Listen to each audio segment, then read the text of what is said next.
listening to the Concierge Coaches Show with Bruce Cameron and Justin Nimmergood, only on LA Talk Radio. Hey, everybody, and welcome to the Concierge Coaches Show here on LA Talk Radio. I'm Bruce Cameron. Justin will be back with us next week. He's out on assignment doing some great business types of things right now.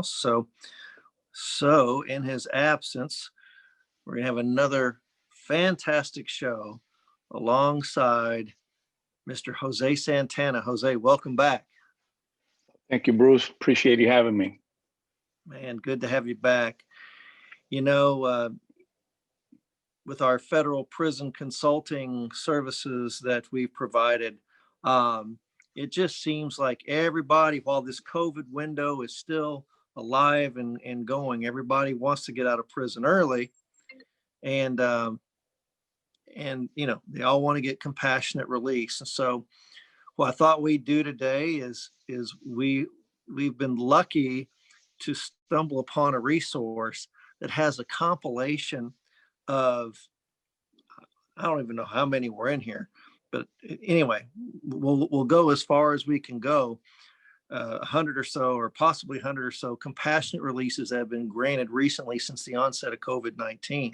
So Jose and I are going to weigh in on, we'll tell everybody the case and the case number, and then we'll talk about some of the elements of the case. And so just like sportscasters, Jose and I are going to weigh in on why we think, you know, this inmate or this prisoner got compassionate release over another one. So it'll be a lot of fun. We'll see how it goes. For those of you that are really interested in law and case law, this is good stuff. Now, remember, a lot of these battles were handled at the court level. And Jose and I really do a lot of work at the Bureau of Prisons level, right? So these cases, and correct me if I'm wrong, Jose, these cases are people that went back to the courts to seek relief and were granted relief from the courts. I would think oftentimes the sentencing judge, right, Jose? Yes, many times the sentencing judge reviews those cases, and those in the event it's not the sentencing court, it is the court that you know, not the judge, the sentencing judge. It is the court of jurisdiction, the district court that reviewed initial sentence of the inmate. Yes. Right. There's one thing here, Bruce, that they talk about compassionate release. That word is used loosely.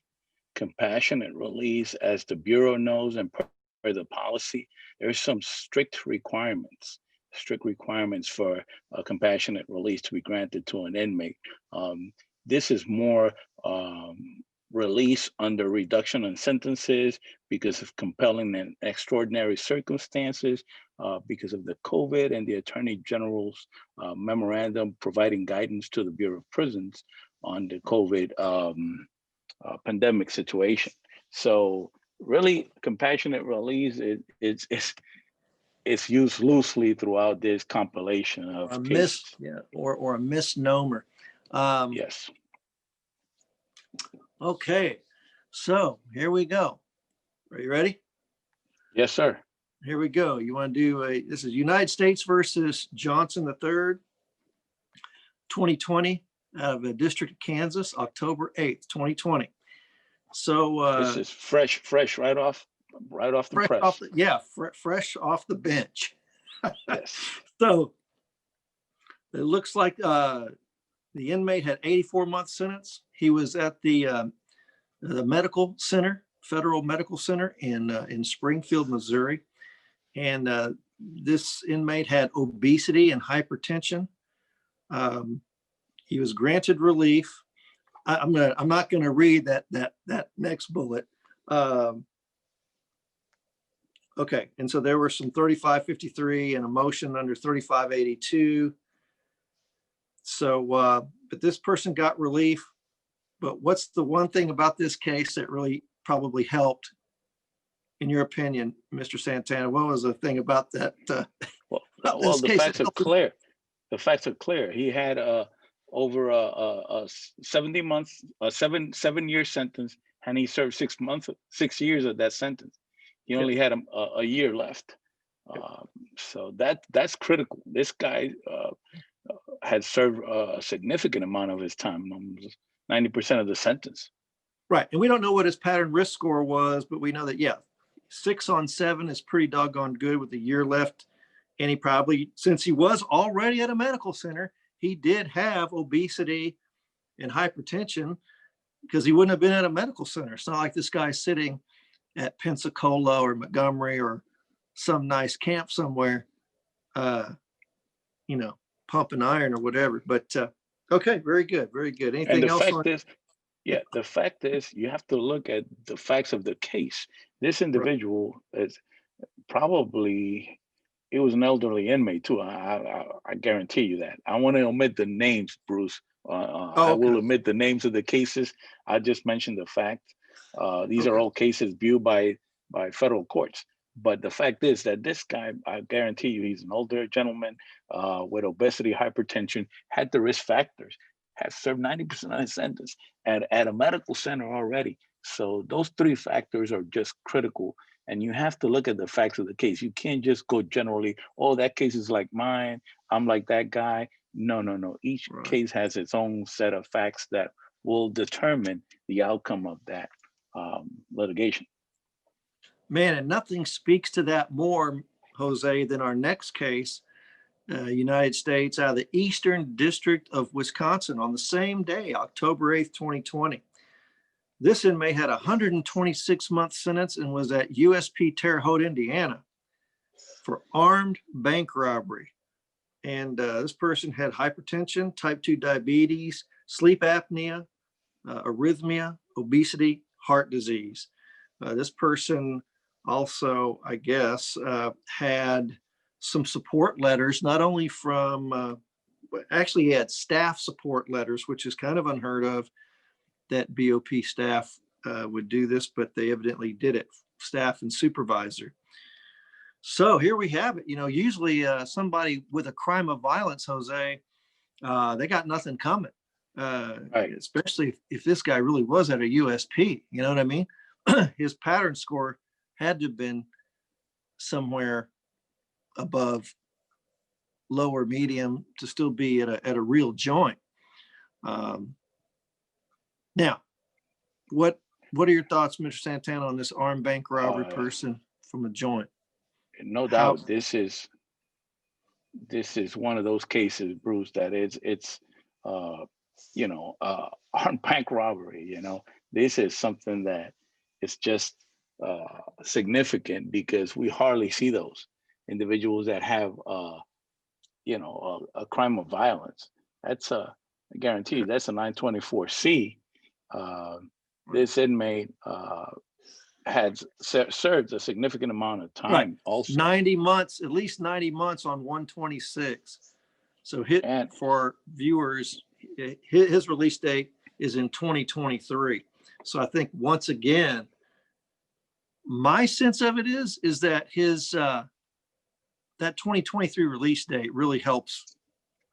No doubt. The significant amount of time served, and the fact is that the letters from the BOP folks, the BOP is supporting it, and they have letters from the inmate supervisors and everything else. Never heard of, because before the supervisors were not supposed to write letters in support of any inmate. Right. It used to be from the warden. If anybody was, it used to come from the warden and the warden only.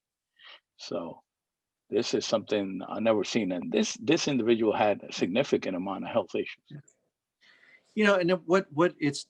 and I know we've talked about this a little bit, but it's really helped my thinking.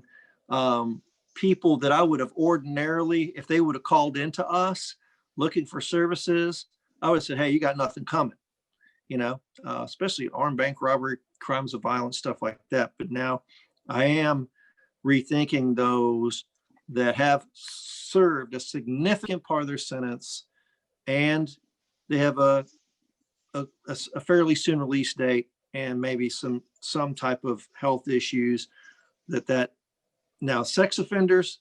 Well, we'll talk about sex offenders in a minute. I don't know if we'll get to that case, right? This is odd because some of these cases are the ones that typically we have said GNC. You got nothing Right, got coming. nothing coming.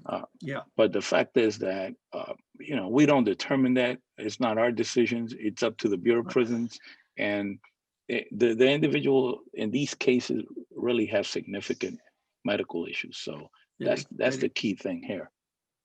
Okay, well, let's move on. Our next case is another interesting case because, Jose, this person is not really in the custody of the Bureau of Prisons. They got relief from the courts. This is United States, Connecticut, same day, October 8th, 2020, out of the District of Connecticut. It was a 63-month sentence for bank robbery.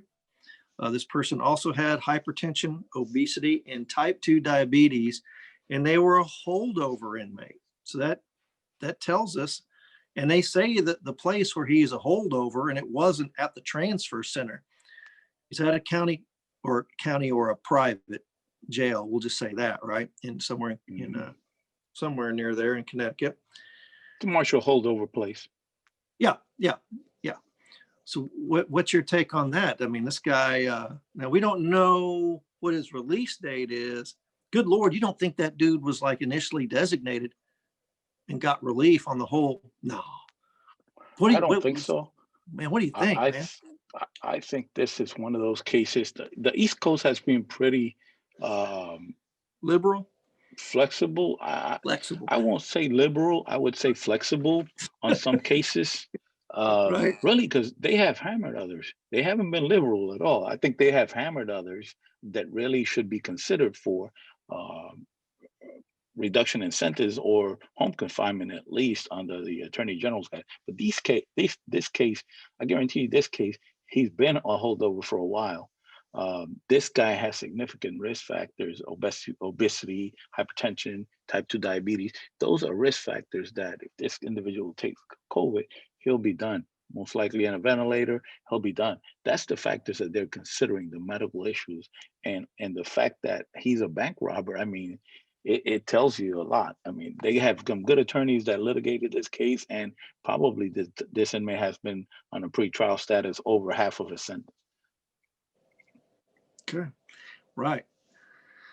Okay, our next case is a female. Same day, October 2020 here. United States here. Don't know. Oh, what's DDC? District? Is it District of Columbia? District Court of Columbia. Yes. Oh, okay, District Court. Hadn't seen that, man. All right, it's a female, District Court of Columbia. She was serving a 25-month sentence and was at the federal prison in Alderson, West Virginia. She had chronic kidney disease, hypertension, and that increased her risk of illness should she contract COVID-19. This sounds like some good lawyering here, right? Should she Oh, yeah. And she was granted a renewed motion because she had previously been denied because the saturation of cases at Alderson was very low. So they must have resubmitted her and really talked about her risk factors. And again, but here's another thing to save the day, folks.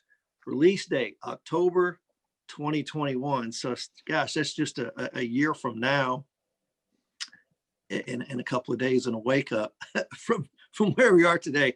What are your thoughts on that, Mr. Santana? It's a trend round. The common denominator that you have two or three more cases. All these cases, they have served over 50% of their sentence.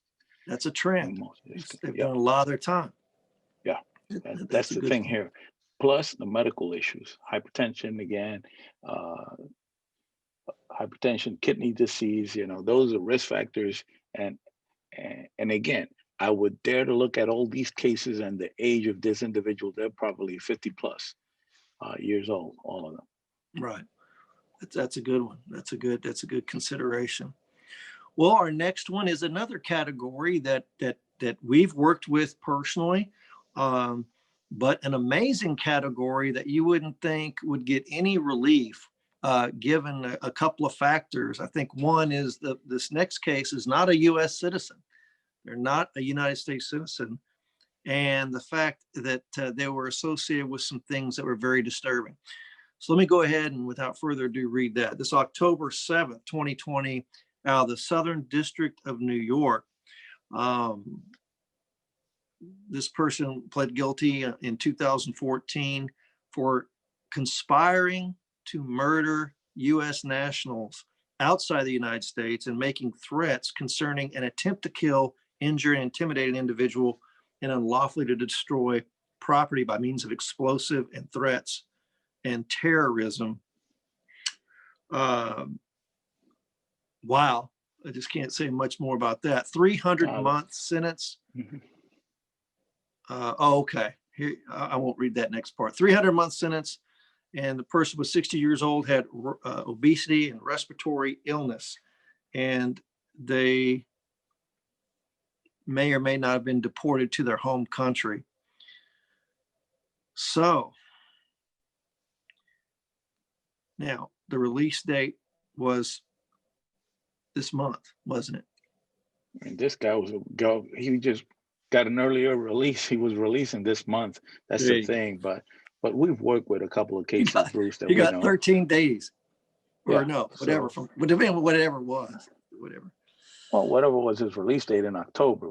But the fact that this guy was linked to terrorism and the way it's narrated, the way you narrated it, I think is weapons of mass destructions, the case. And this guy got early deportation, and he volunteered. He waived exhaustion of remedies. He probably waived deportation hearings and everything, and voluntary deport. So we've worked with a case similar to this, where the individual had a release date on next year in June 2021. Same kind of facts, weapons of mass linked to and associated with killing nationals of the United States, and the individual got waived his extradition hearing, voluntarily submitted to deportation, paid his way, being deported back home, and was granted early deportation. And he is in his home country as of, what was it, June of this year. Yeah. Unbelievable. Yep. That's good stuff though. So it does, but yeah, that October 2020 release date, that gets things going. All right, our next case, Southern District of California, same day. This person was serving 120-month mandatory minimum sentence. The release date is April 2026. Boy, that's 6 years-ish, 5 and some change. Has served about 3 years, drug crimes, and has a long criminal history at a penitentiary in California, a USP, and has pre-existing conditions for respiratory illness. Now, we don't know what kind of relief this guy got, but what do you think happened, man? Gee whiz. Well, you got to consider the location. USP Lampa has it's a known fact that it's public knowledge that has a big outbreak of COVID. So this guy having the risk factors, having a good attorney that plead his case, he got out. He got out. It was an appropriate case. He probably is one of those cases that was ill, and so because he has pre-existing conditions of respiratory illnesses. Right. Guarantee you, with a long criminal history, not served half of his sentence, he is prone to it. This is one of the cases that, with a good attorney on hand, good federal prison consulting firm backing him up and helping him, it would do the trick, and obviously it did.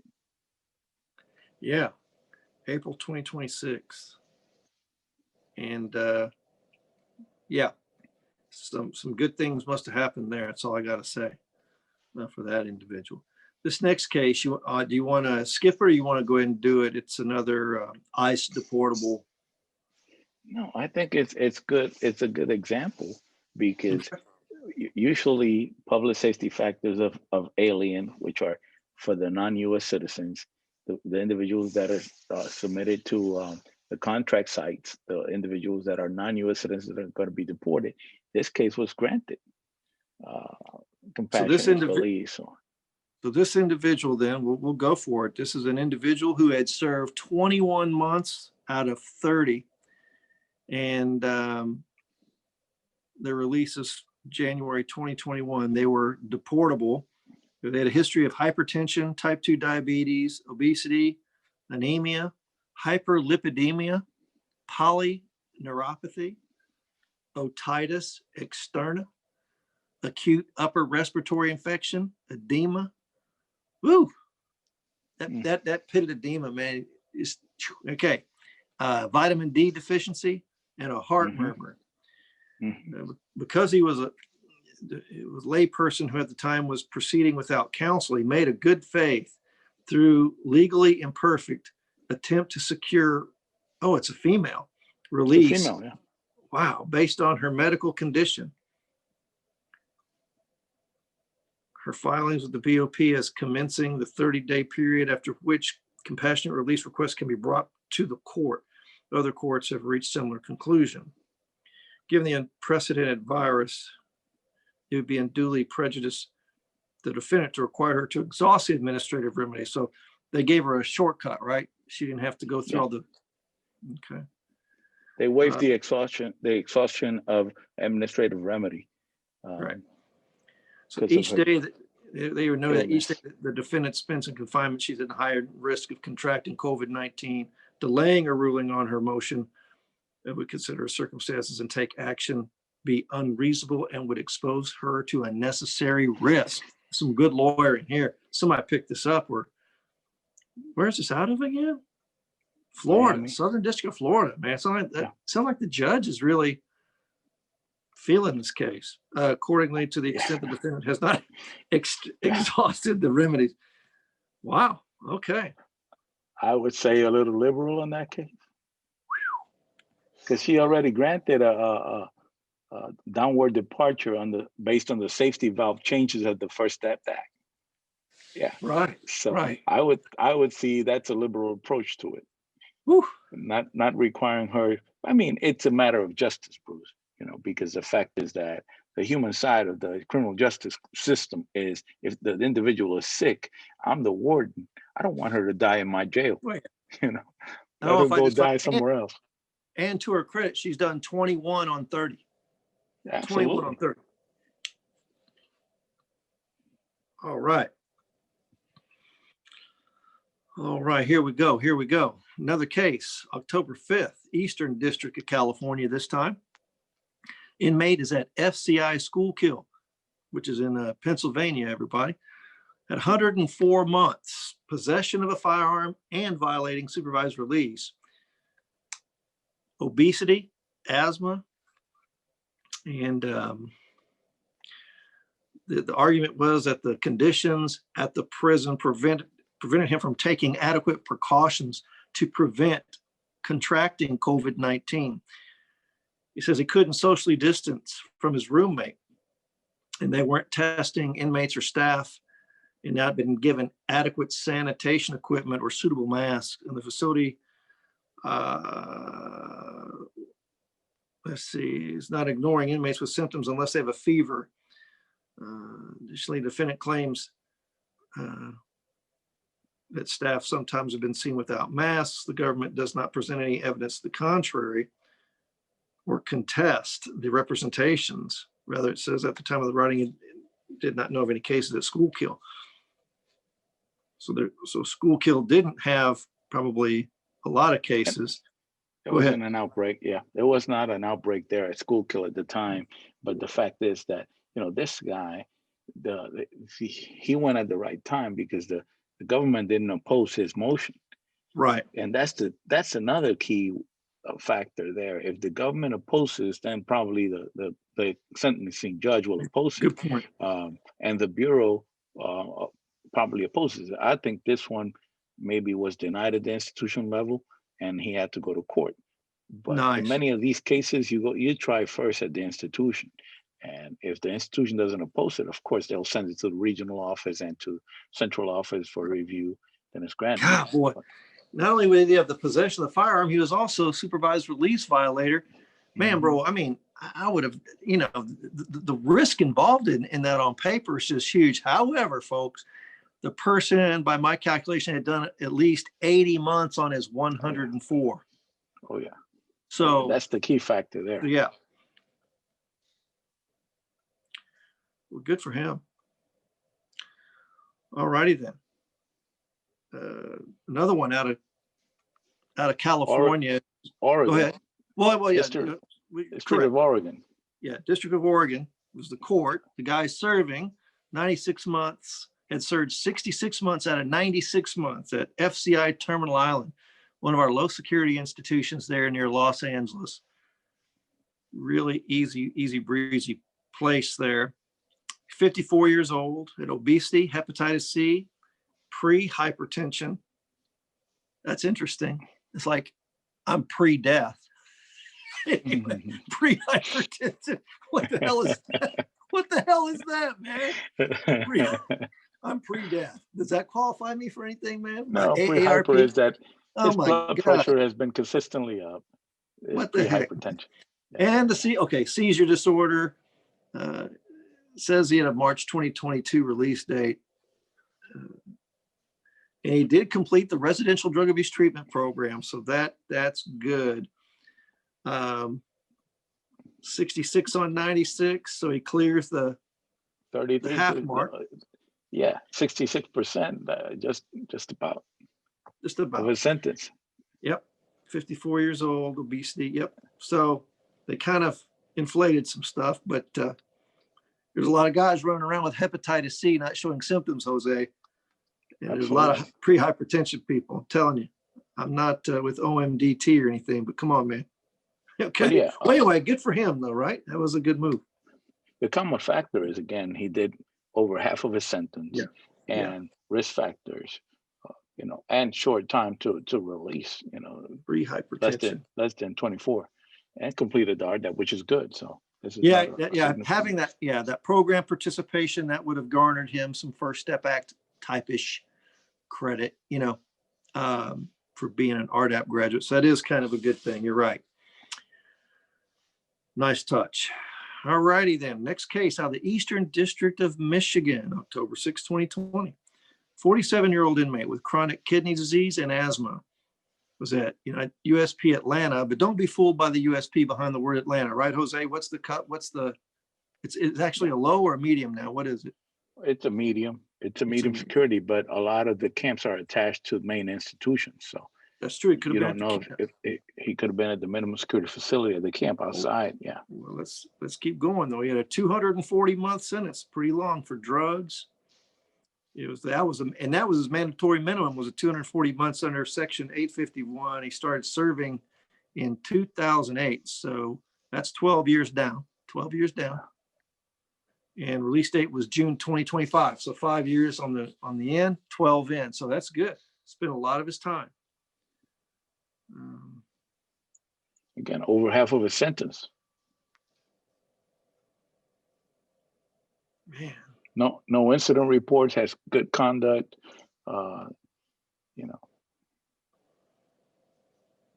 Huh. Okay.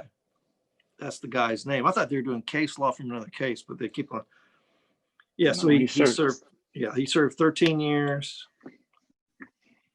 And 73% of his sentence had been done. Yeah. And he had received a longer sentence more than his co-defendants. How about that? Right. Yeah, so see, that's another factor that's exclusive to that case. So the factors, they're considering the facts of the case. That's a good thing. And that's what I always tell our clients, that you can't weigh. You say, well, look at what happened to Bruce. Bruce's case is the same as my case. So why can't I get home confinement? No, it's the particular individual facts of your case. It's not the same. So that's factual, and that is a key consideration. This guy, probably in other circumstances, he wouldn't have gotten out of jail early because his release date is June 2, 2025. He still has over five plus years to serve, but he did serve significant amount of time, and he got significant amount of time more than his co-defendants. So right, that was nice. So that worked out well for him. All righty then. Our next case out of the Southern District of California, October 6, 41-year-old with obesity and asthma that he was managing with an inhaler, has a history of deep vein thrombosis and pulmonary embolism. He had previously suffered a blood clot in his leg that affected his lungs and led to some hospitalization. Oh, I wonder if this guy was out in a community hospital. He experienced COVID-19 symptoms while he was at the institution, including throbbing pain in his lung, but he was not tested. So what do you think happened here? Hey, get him out of my jail. FBI Lampo. Get him out of my jail. This place is full infected of this thing. Get him out. Yeah, I mean, he's a risk factor. He's got embolism, pulmonary embolism. This guy will get the COVID. way that says that it led to his hospitalization. I wonder if the guy was in the community hospital at the time this thing got, or around the time this got filed. Yeah, but okay. He caught it at Lompoc. He caught COVID at Lompoc. So he was at Lompoc. They sent him out to the hospital. He stayed there and he said, "You get him out. Grant him release." And you know, when we get these calls, I always ask, is this person near death? Has he been in the hospital at all in the last month or two? And if it's like, no, he's healthy, this and that, it's a little bit more of a stretch. But this guy was more than likely in a hospital, and that can really help out the petition. Next one is a female also at Aliceville.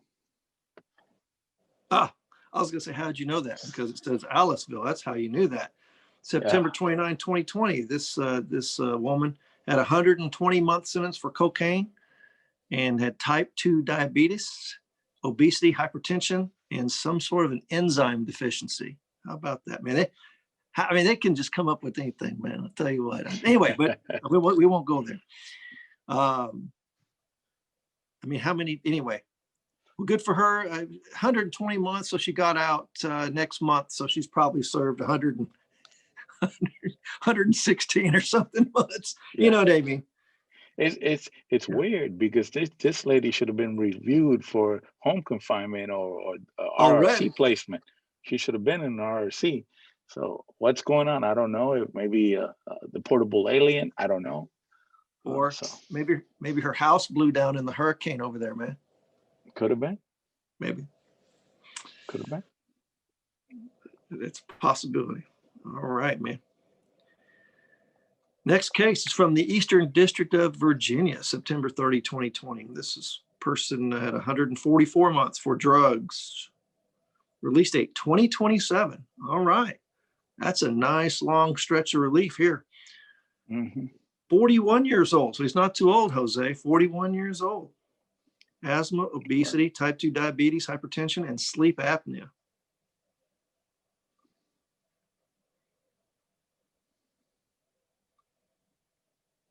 Even though they looked at his underlying offense conduct for drugs, etc.,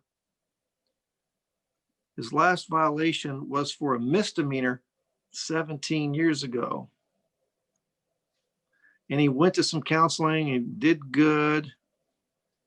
He took drug treatment education programs, and he's been a good orderly at the joint for the past 16 months. That's good lawyering here.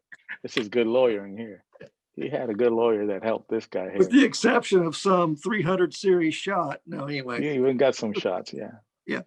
He has not committed any violent or drug-related offenses while incarcerated. Well, gosh, that's a gold star. That's expected. Petitioner has also maintained contact with his family. Oh man, this is some great lawyering, man. They just took any. Yeah, that's some good lawyering, man. All Absolutely. Right. I wonder if that was Mr. T, our friend out there in the Carolinas. It could have been, or even Mr. D. We have Mr. T and Mr. D that are attorneys in the. That's right, in the Carolinas. Eastern District of Virginia. Yeah. Okay. Close enough for government work. One state up from North Carolina. Shout out to these hardworking attorneys, man. Their work's paying off. That's for sure. That's for sure. All right, next on the docket here, September 30th, 2020, 210 months in it for heroin dealing. Person was at a low in Kentucky, Ashland. diabetes and hypertension with a 2023 release date. What are your thoughts? Yes. So 36 this guy, months. So again, he's this already, guy, he served a significant amount of his yeah, time. 175 months or so. Yeah, a Okay. significant amount of time. Diabetes, hypertension, you know. So that's the common denominator, the illness, the risk factors, and the service of their sentence. So are you there, Bruce? I'm here. Oscar's trying to call while we're doing the show. We got to have Oscar on the show. Our friend from Florida. Anyway, okay. Yeah, I've had Oscar and had others. They're all over the Everybody's place calling me. Hey, we Everybody's need calling. 1 hour. Can you just give us a break so we can do the show? And they violate our boundaries every time. All right, next case. Oh, here's one. Oh, the next one. This is a pregnant female, I believe. October 1st, 2020, had a 15-month sentence for distributing 100 grams of heroin. Wow.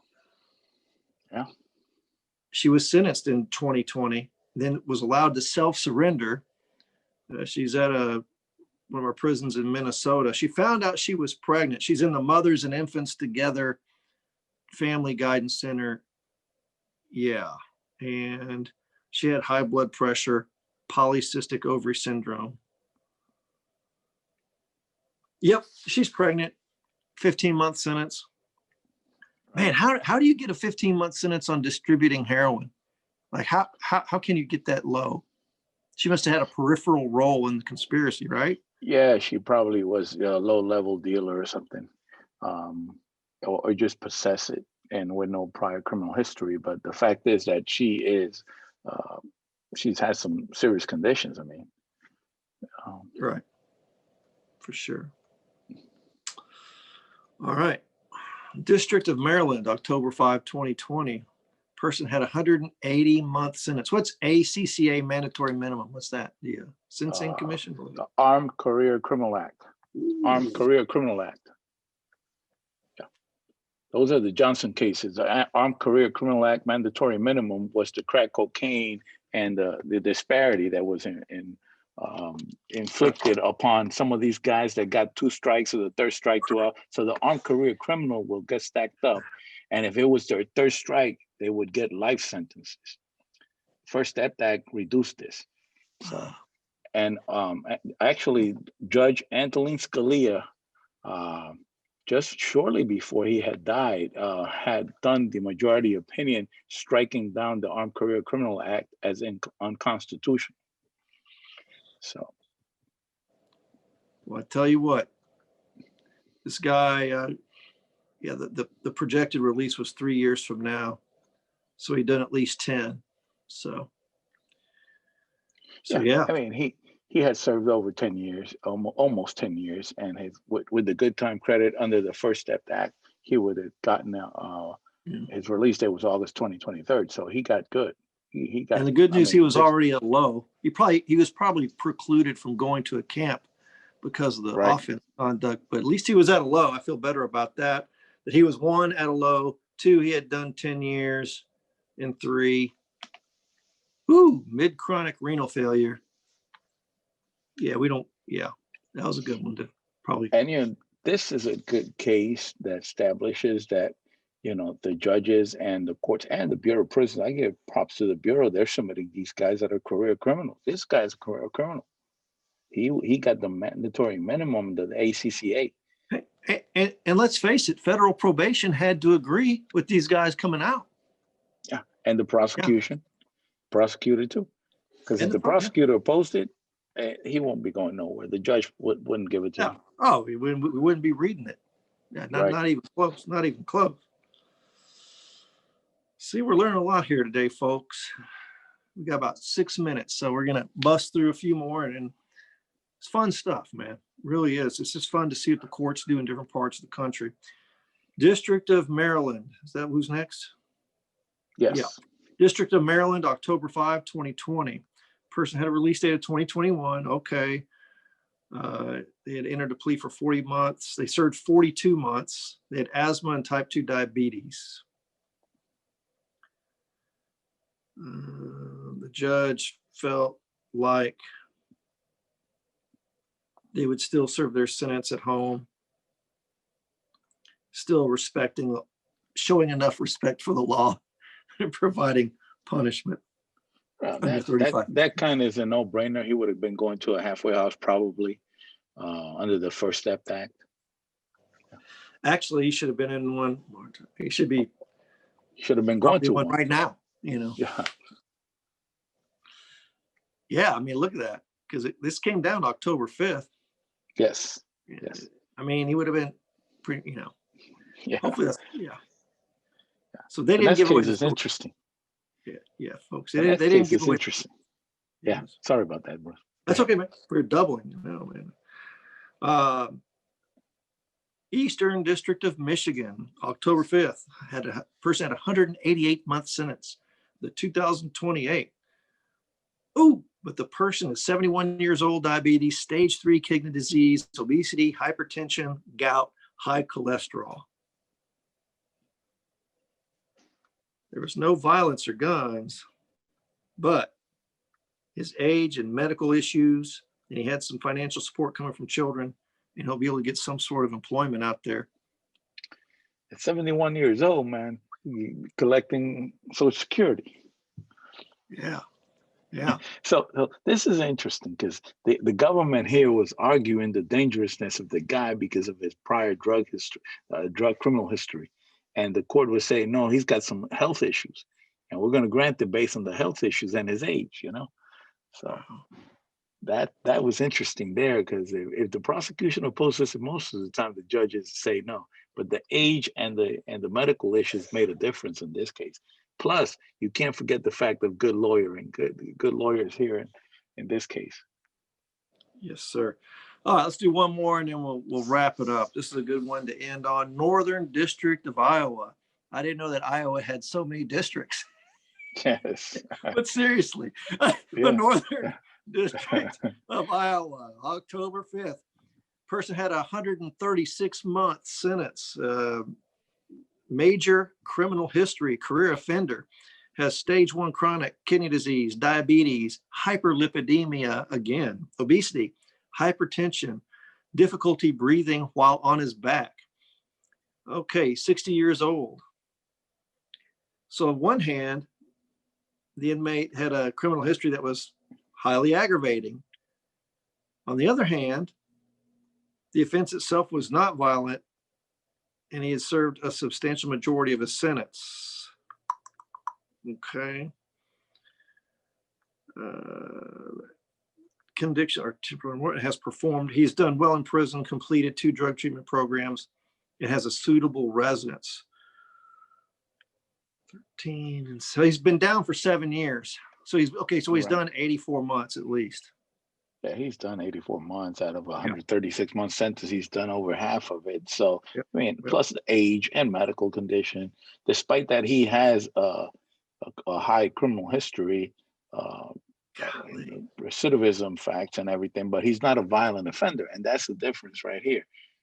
No violence, more or less took programs in the institution, no disciplinary issues inside the institution, and completed 2 drug treatment programs. So he's done okay.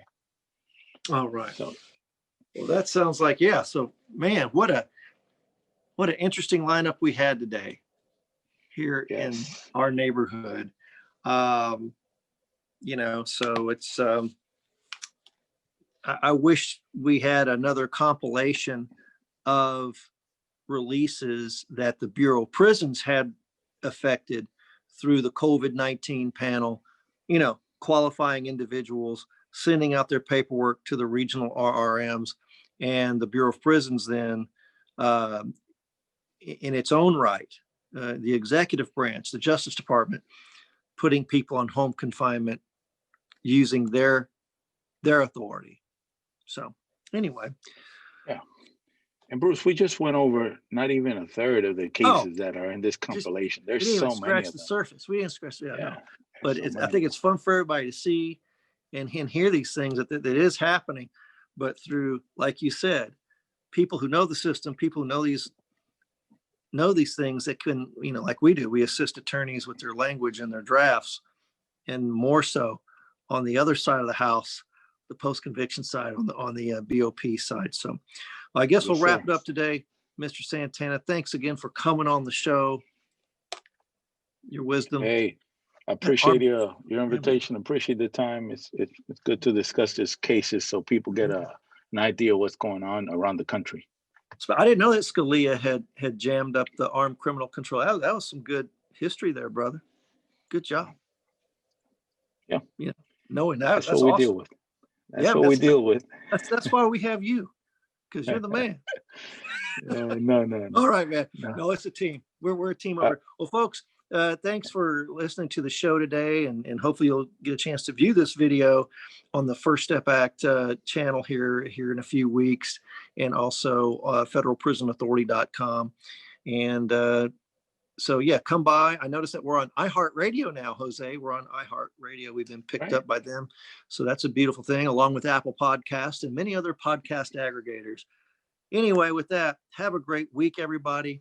We'll see you here next time on the Concierge Coaches Show on LA Talk Radio. Take care and stay safe out there.